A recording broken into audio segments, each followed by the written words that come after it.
Hey, it's Drybear. Another week has come and went, so it's time to check in on how our tanks are doing for Dragonflight Season 2, Week 1. These numbers were pulled at the very end of Week 1, so we'll talk about today how the tanks are doing and how they stack up together. But first, you should come hang out with me on my live stream, twitch.tv/Drybear. If you don't come hang out, the next time you're in public browsing on your phone, you're going to click on an anime ad that happens to start with a girl who has a very suggestive voice, which mostly is innocent, but doesn't sound that way, and everyone's going to hear you because you forgot to mute your phone. We'll start off like we always do by looking back in time to see where the growth and changes have happened most. This was my last video for Season 1, the final week of Season 1 for all of our tank specializations to see where they stacked up.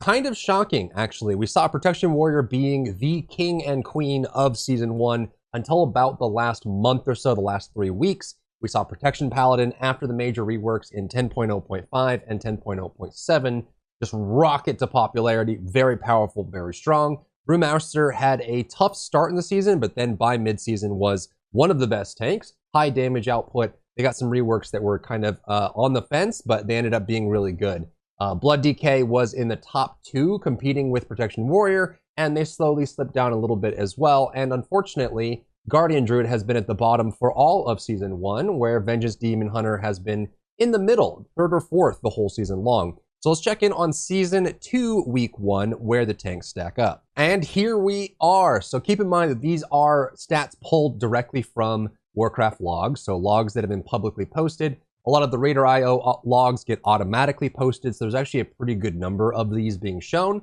And this is where we're at for tanks in Season 2 across all types of content. I like including Heroic Raid and Mythic Raid because they end up being quite different in many situations and oftentimes can help distinguish between fixed group size content with higher difficulty and then variable group size with different styles of approach and strategy. So the number 1 slot this week for Week 1 goes to Brewmaster. They actually were the fastest clearing, the least deaths, and the overall best performing tank in all 3 categories. Kind of shocking. Now, if you look at the Mythic Plus numbers, like the actual score, the reason why I like including the score is you can actually see how variable it actually is. And you can see that Blood DK, Protection Paladin, and Brewmaster are almost identical, almost the same score for Mythic Plus. So very, very, very close together. It drops off after that quite significantly, but those 3 are doing amazingly. But when you stack across all 3 styles of content, Blood DK did second to last in Mythic Raid.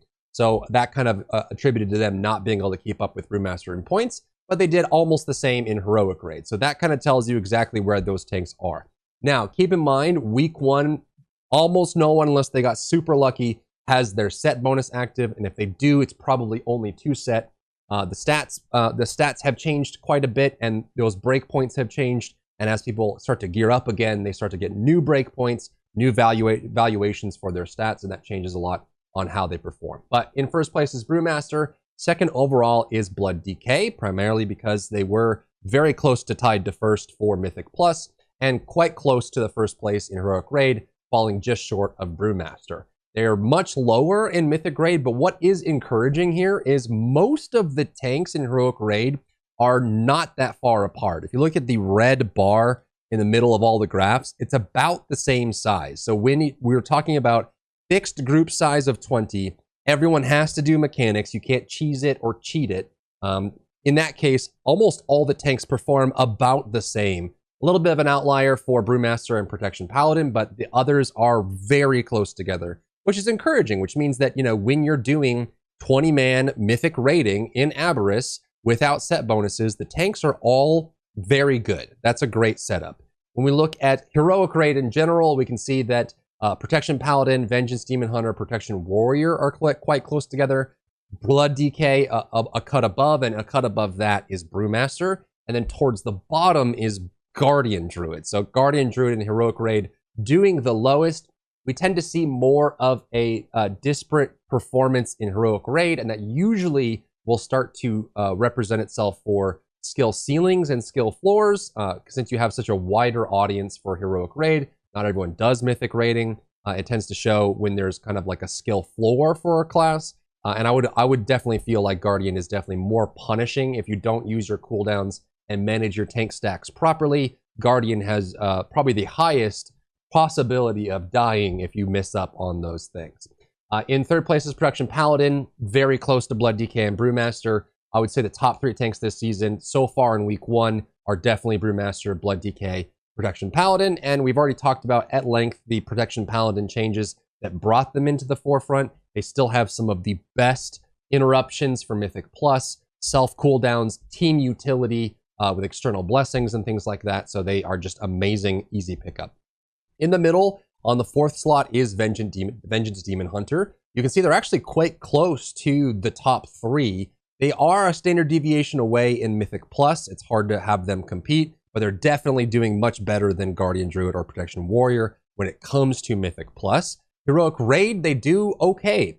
Just below Protection Paladin, not anything too horrible there. Just below Protection Paladin again in Mythic Raid. So overall, they're about average and maybe slightly below in Mythic Plus. Below that, which is shocking considering how strong and dominant Protection Warrior was in Season 1, second to last is Protection Warrior. They were, I think, the only tank that got nerfed last season. It was kind of shocking to see that, but part of it was just they were being picked up too much. I opposed that change. I didn't think they should have gotten nerfed. It wasn't a major nerf, but it is there. So we'll see. Protection Warriors tend to be a little bit more gear dependent. Protection Warriors and Vengeance Demon Hunters tend to be more gear dependent because they have more scalers off their gear than some of the other tanks. It's not major, but it is noticeable and measurable. But in that case, I feel like they're kind of on the lower end. And again, for a second season in a row, Guardian Druid still at the bottom. They're actually, they didn't get last in Mythic Plus. Shockingly, Protection Warrior was the last tank after being dominant in Season 1, the last tank in Mythic Plus, and actually a standard deviation below Vengeance Demon Hunter, which was already a standard deviation below the other top 3 tank specs. So kind of shocking to see them have a flip there from Season 1. Guardian Druid does, if you play it well, it does fine. And I have a feeling that Guardian Druid is going to rise up in Mythic Raid over the coming months as we start to see it kind of flourish and people start to pick it up and play it more than they did in Season 1. But obviously in Heroic Raid, they have a noticeable drop and they're towards the bottom. I would like to see Guardian Druid and Protection Warrior come up in Mythic Plus specifically. You got to be careful with Protection Warrior because you could overbuff it, but it looks like they're tanky enough. Maybe they're just not doing enough damage for Mythic Plus. And it's one of the things they did get nerfed on in Season 1, and then Guardian Druid's still at that point. I still think that Guardian Druid, as it is right now, is more, while it is straightforward to understand, because it's so punishing when you mismanage your cooldowns, there is a little bit of a skill cap there, and then being able to implement it properly and not die, especially for big pulls in Mythic Plus.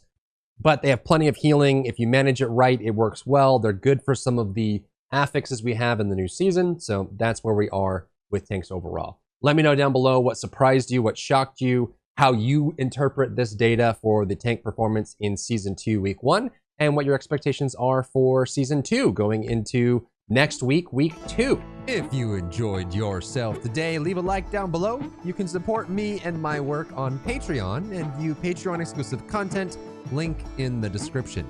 Thank you so much for tuning in, and I'll see you in the next one.